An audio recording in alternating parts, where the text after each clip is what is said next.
Okay, it's been a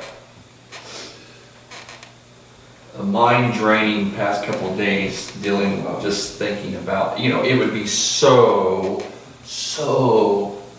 much more peaceful if we would just say, okay, America, to hell with it.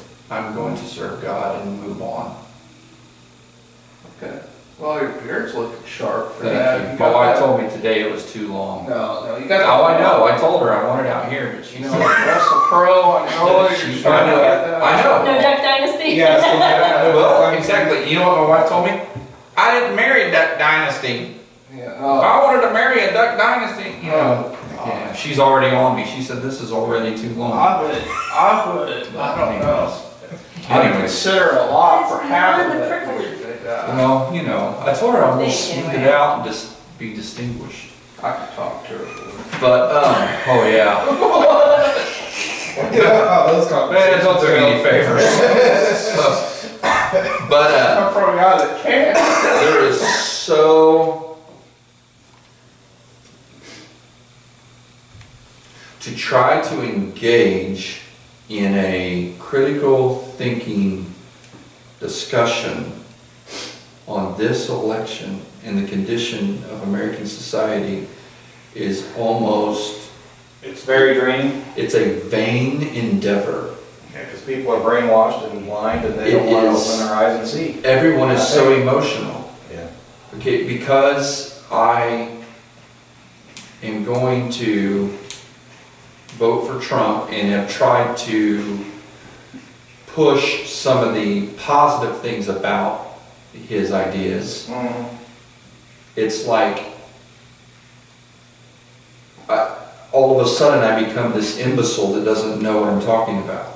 You're Satan. You're Satan's advocate. And what, yeah, and it's like, no, wait a second. Some of the things he said is very scary. Some of the things he says and does could lead us in a very dark place. I admit that. But based upon what he has said, this point, this point, this point, there's 3 or 4 points. I'm like, that's who I want. Just 3 or 4. None of the other candidates hit on any of those points. So by default, I have to go with that, or not vote at all. Which is a vote for the opposite party, basically. Which turns into that. Exactly. So today, and I'll just give you a tidbit and then we'll focus right here. But somebody said, somebody made a comment to me, Hillary, I consider Hillary a moderate. And I said, that what that shows you a lot, how much America has slid. If she's if we could consider, and I said, any of these candidates moderates. Right. And then she says a conservative. And my reply is, exactly.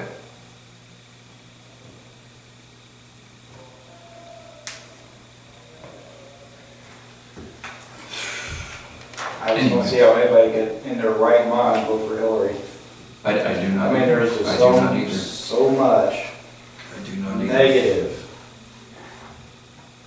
I mean, there's just so much. Trump is How can not. you blind your eyes. I know. Here's the thing. Trump is not a righteous man, No, I don't think he is either. but Hillary is an evil woman. Yes. She is evil. just as bad as Jezebel. I mean, I might as well call her Jezebel the second. Very much so. You're going to erase all this. The baby with bathwater scenario, if the U.S. is the baby. Yeah. Granted, Trump might throw out the soap Yeah. with the water. Yeah. But Hillary's thrown the Yeah. baby out with the bathwater Well, too. it's a sad state of affairs when a woman, well, when a person, because it has nothing to do with gender, but a person advocates for even, okay, abortion, well, it's a woman's choice, blah, blah, blah. Okay, they can make those arguments all day long. If you don't believe life begins at conception, blah, blah, blah. Okay, you can go that argument. I won't. But they, Right. you can play tennis all day long on that argument.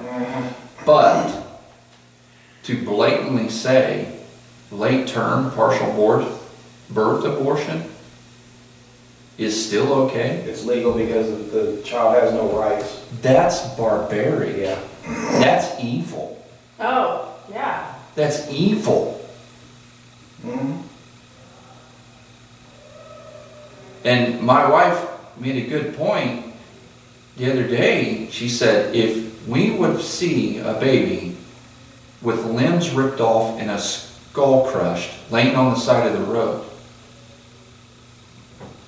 people would be demanding the head of whoever did that. Except for one of the candidates running for president.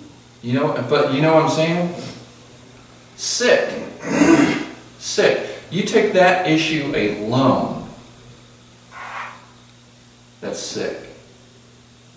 People don't say. I don't care about, take gay marriage, take all these different philosophies on economic policy, blah, blah, blah. Economic policy is not heaven or hell, necessarily life or death. I mean, it depends on how you look at it issue.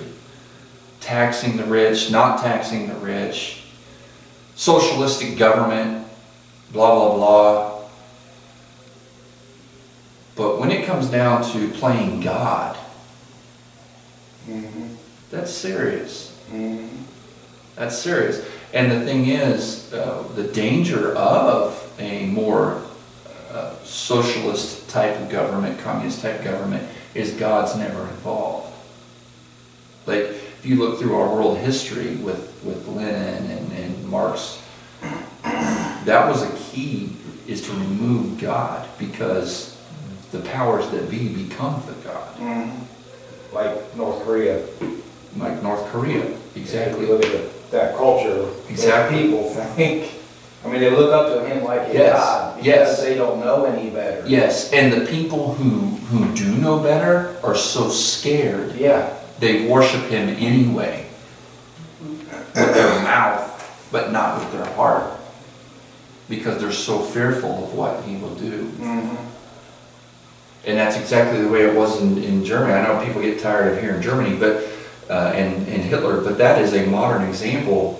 That is a more modern example of what has happened in history. We saw that cycle, if you will. And if you ignore history, Right, we're bound to exactly, repeat. exactly. But that is one instance that we've been able to see come in, cycle through, and go to the other side. Germany is a different nation than it was before Hitler, right? So we've seen that entire cycle, and it's just amazing to me. What's very sad is people. This entire election, this entire process has been totally based on emotions. Emotions. Not even policy, not track record. I mean, and the only time people use policy or track record when they throw it up is to make an emotional point that backs how they feel. Or slinging mud. Yeah. Because they'll say, well, what about this? And they just throw it out there. But if you can take that one thing and apply critical thinking to it, you can have an hour-long discussion based on why that outcome happened. And sometimes it's not an evil thing. It's just like people talk about Trump's bankruptcies. Okay? Yeah. He used the law. That was my point I made to somebody earlier. Then we'll move on because I want to get through this. But I said yes. I said you are right. I said one person used the law to benefit themselves. The other person broke the law to benefit themselves. What's your comparison? Right? Don't try to use that argument. Don't use that argument, because you don't have a leg to stand on.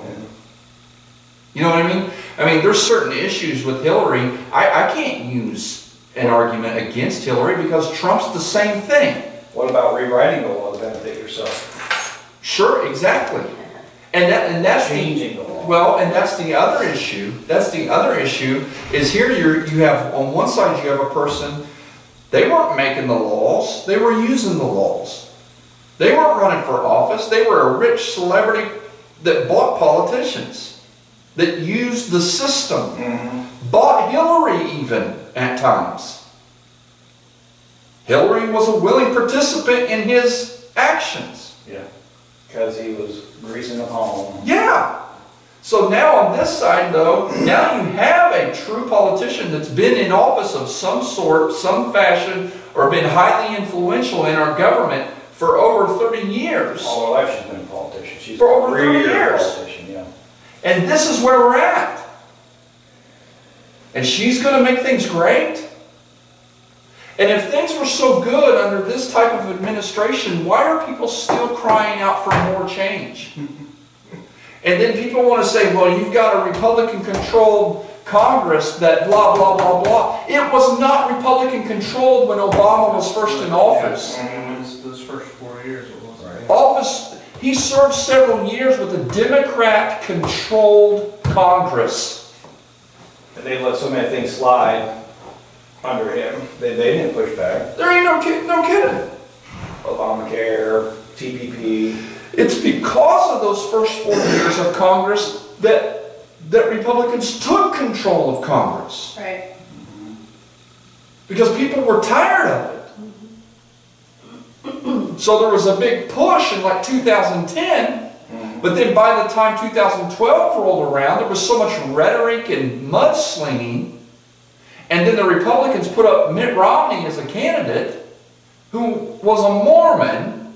So a lot of Christians didn't vote. And now Obama's back in office for 4 more years. Remember, they did vote, but because the elections were corrupted. Well, there was some stuff there, but they say they're in their polls or research or whatever, like 30-some million evangelical Christians, people who consider themselves evangelical Christians, did not vote in 2012. Stayed home. And I guarantee you, a lot of them was because, well, he's a Mormon. Yeah. Right, yeah. It's like, so, well, like Mormons don't have any ethics. Yeah, is that what you're saying? Right, exactly.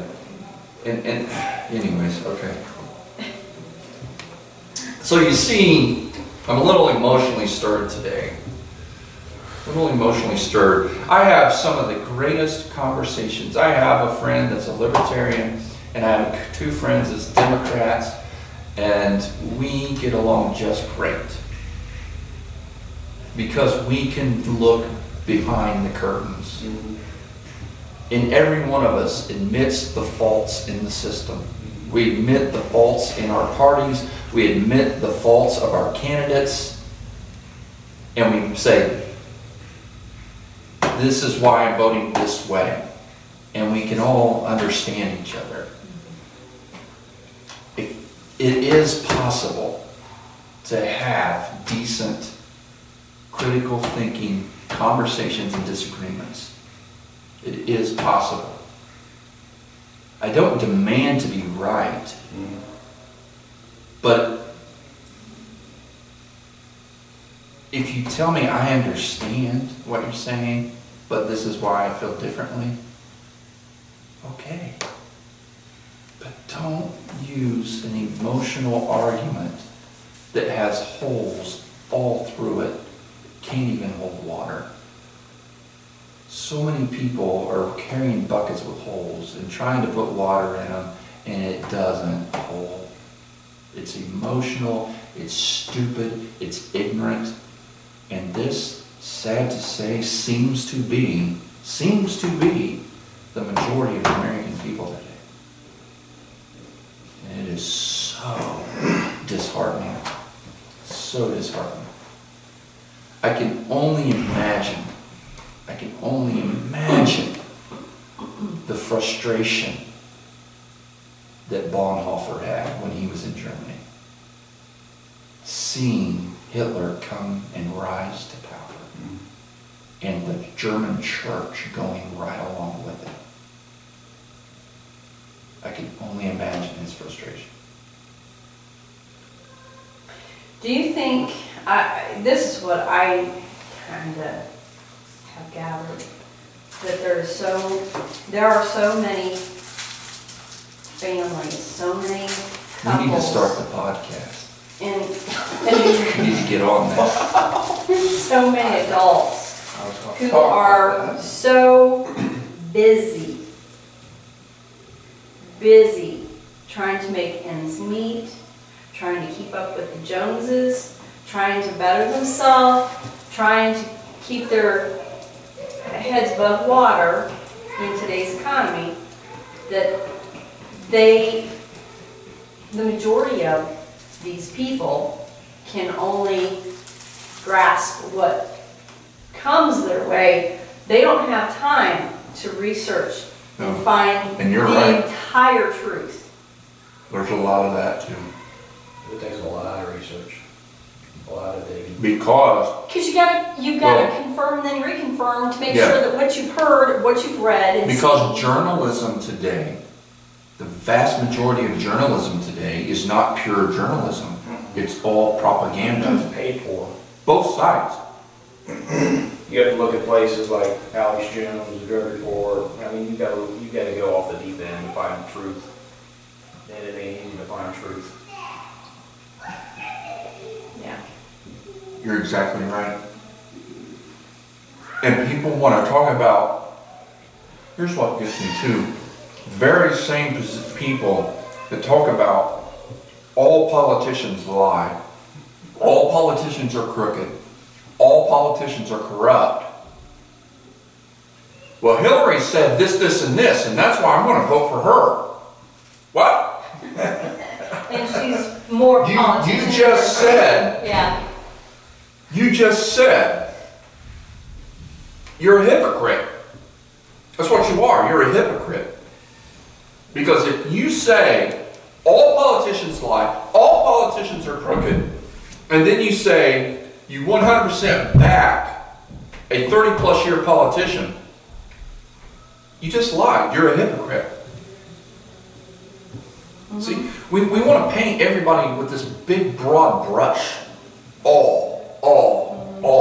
It's a lie. You can't. There are good people in Congress. There are good people in leadership. There are people that there are good Christian Democrats. You just don't hear about them. As long as we don't know who they are, because we say it takes time to research people. Exactly. Mm-hmm. Exactly. Yeah. Exactly. There are pro-life Democrats. Okay? You take Joe Donnelly, for instance, Senator Joe Donnelly, he's a Democrat. He sides with the Democrat Party on a lot of issues.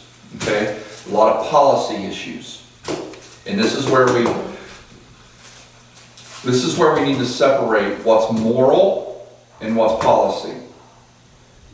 Yeah. What's a biblical worldview and what's a government. Because let's face it, in government, in management, we can come up with a lot of different policies and have disagreements. It doesn't necessarily mean one's right and one's wrong. It's not a sin issue. It's just a disagreement of philosophy of government. But when it comes to the birth or the death of a child, And moral issues. and moral issues, those are biblical worldview issues. Senator Joe Donnelly voted against his own party. He was only one of, I think, 2 Democrats that voted against his party that went against Planned Parenthood during all that time when they were facing the funding issues and stuff. He voted against Planned Parenthood because he is now I haven't done the research to find out how far or how staunch of pro-life he is, but Joe Donnelly is a pro-life Democrat. I mean, he's definitely voted with the party on government issues. But he is the most conservative, moderate, most American national Democrat that I know of. Now, if the Republicans put up a good candidate against him, you know, chances are they'll probably have my vote. That depends on who it is and where we're at as a nation. And, you know, I mean, if he's some goofball, you know, I mean, if we had some goofball Republican, I would highly consider voting for a Joe Donnelly. Because, you know what I mean? But it takes critical thinking to think that way. You know what I mean? It's like in the very beginning of all this election. See, people don't know what you personally do. I wanted to consider a third party in this election. I wanted to. Even knowing that the person I voted for wouldn't have a shot in the dark, I wanted to consider a third party. But even when I look that way, there's nothing. There's nothing. Gary Johnson, I see no strong leadership there. He's very liberal on a lot of his policies. And some of his policies, even with his running mate, are still big government type issues. And when it comes to putting your foot down, where are you going, Gary? I mean, where are you going? I still don't, I can't tell which direction he's going, other than, let's just leave everybody alone, let's just let everybody do whatever they want. There's no third option. There's no third option. So we're stuck. So we have to, and my libertarian buddy chimed into one of my conversations, and he basically said, and this is something I've said several times, if you like the way things are going, vote for Hillary. That's what's going to continue this nation in the direction it's at. Yeah. If you like it, she's your candidate. Right. There's no argument. Yeah.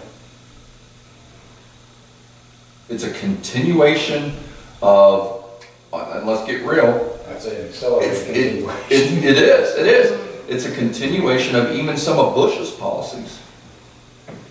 Because let's face it, there are some big key issues. We don't talk about it as much anymore because so much time has passed. But there are some big key worldwide issues that Obama continued or did the exact same thing Bush did on some of our world issues. He just took us domestically in a different direction. And I was watching Glenn Beck one time, and he was in the office with George Bush, and he said for years he didn't come out and say what Bush told him. But after a lot of time had passed, he said, I feel like I can go ahead and say this. He said, but Bush told me, because they were talking about the Iraq War, we were talking about some world events, things like that. He said he looked kind of at the desk, and kind of, I don't know if he pointed or whatever, and said, whoever sits behind this desk will do the exact same thing, because they will be forced to. And as soon as Obama got in there was some big world policies that he's continued. That people would admit it. He's been in some areas. Now, I'm not saying Bush is a bad man, blah, blah, blah. I'm not even getting into all of that. I'm just talking about policy. There's a lot of policy he continued. Keyword was forced to there. So, yeah, I mean, and here's the thing, too. How do people, again, it goes back to what you said. George Soros, the man behind the curtain. The guy that slips around in the dark that you don't hear about. That only those radical people out there that are crazy bring up his name. look at what he's done. I mean, and you guys may, I don't know, but this man is an evil man. Yeah. He's an evil man. And people are all about, and this is what I don't get. I know, I'm on our main page. I said I was going to. Did you see But that? The law of time. But the law of timing.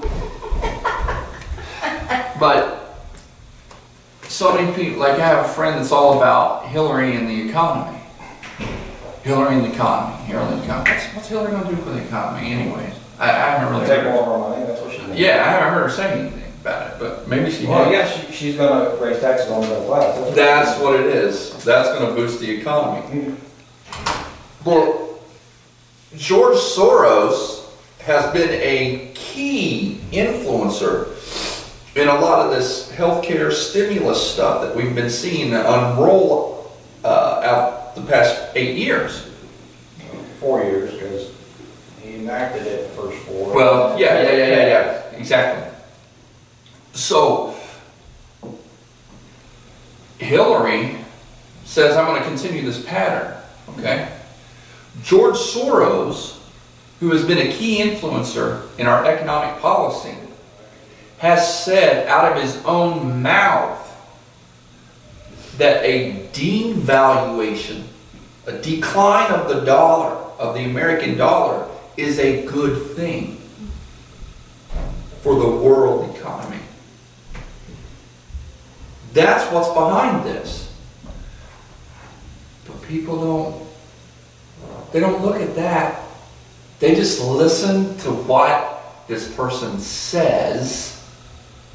And because this person said some things that they like, it's going to make it all better. I think I heard something recently, George Soros said, it doesn't matter if Trump gets in, the electorates will put Hillary in. It doesn't matter if Trump wins the majority vote. Oh yeah, The electoral college. the electoral. Well, and now what happened will with put it in. Yeah, they said, yeah. Well, I don't know if it was Obama, but I had heard, and honestly I never did look, but it was, they say Al Gore won the popular vote. I heard it. I thought it was Romney. I think it was Al Gore. I don't think. No, But yeah, they said with the states that Hillary already will likely win, that she's won. So, part of me, let me tell you what, part of me,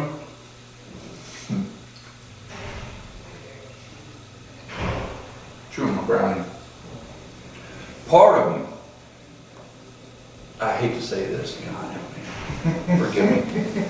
Part of me wants Hillary to win and just wants it all to go to hell in a handbasket, so I can sit back and say, yeah, how do you like that? I knew that's what you were going to say. How do you like it? How do you like them apples? Well, it's the same way with Obama.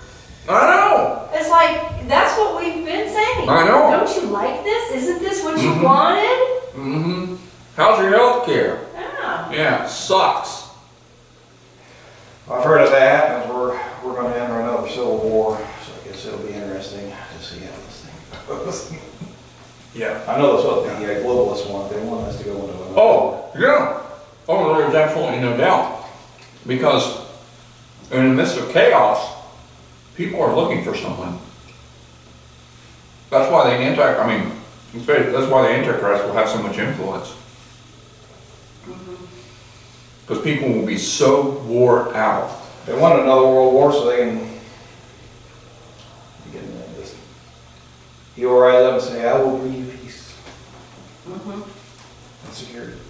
There are people in this world. There are, and it's a spirit. Yep. Is what it is.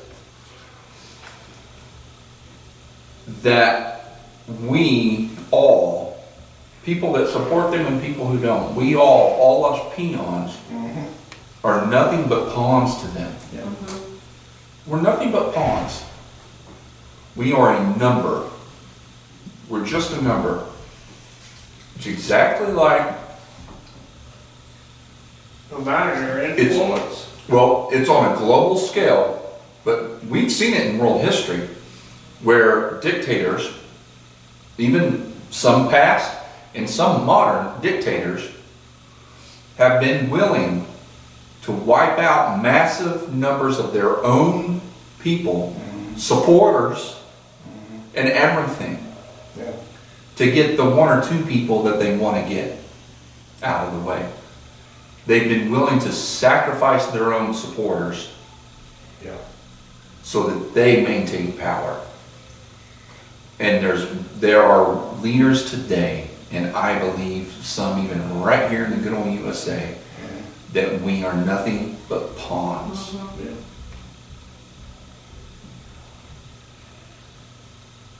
Oh, heavy here. I mean, Hillary's already said that our children are not ours; they're government property. And Yeah, right. There are people. There are leaders in our nation that's exactly. There's been commercials on TV even about that. Our children are property of the state. It's the big I forget what they call it, but they're all just part of the community. They're not our own children.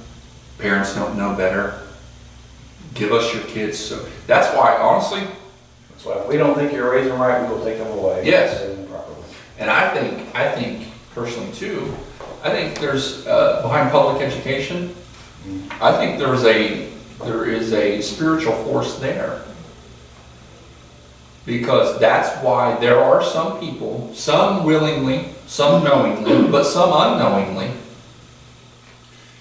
are pushing an agenda of public education. I am for public education, okay? In the proper place, it is a good thing. Right. It is a well-meaning, constructive organization, if you will. Before the 60s. But in the wrong hands, it's a system that says, give us your children, we will educate them, and you have no say. You don't have a choice. We can look at how the Muslim raise theirs. Well, exactly. So you can see how education... As kids, look, and this is a real hill-jack way of looking at it, but think about it. We're teaching our kids, oh, don't play with that toy gun. You can't do this in school. And then over there, they're 4 years old going, you know.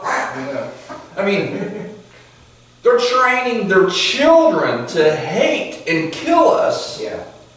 So by the time they're 13, 14 years old. And then we'll be standing, oh, put that gun away, it offends me.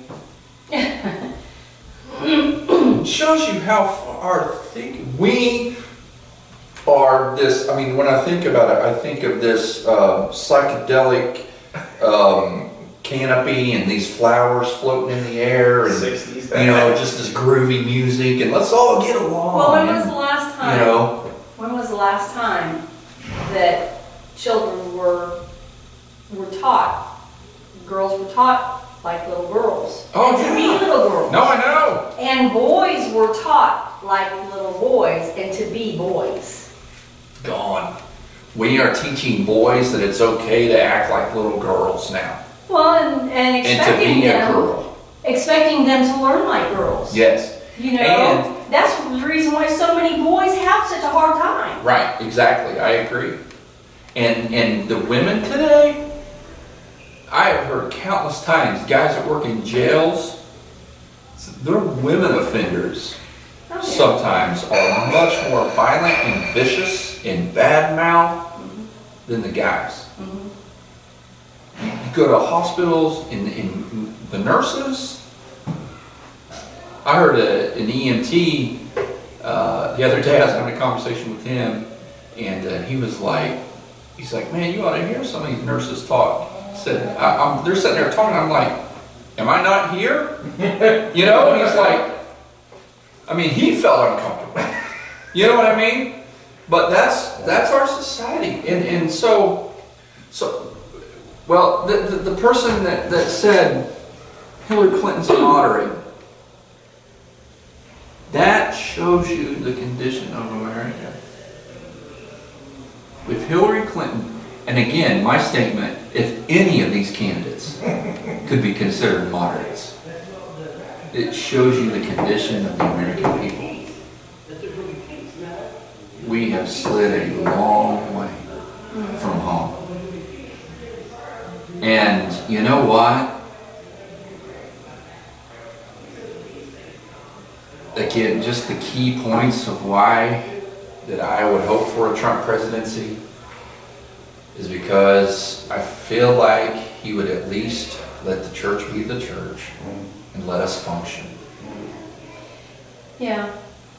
He would let us function. I mean, Cyrus, well, we watched that video. Cyrus was not a godly person. He didn't serve God, but he let the people of God worship God. And rebuild the temple.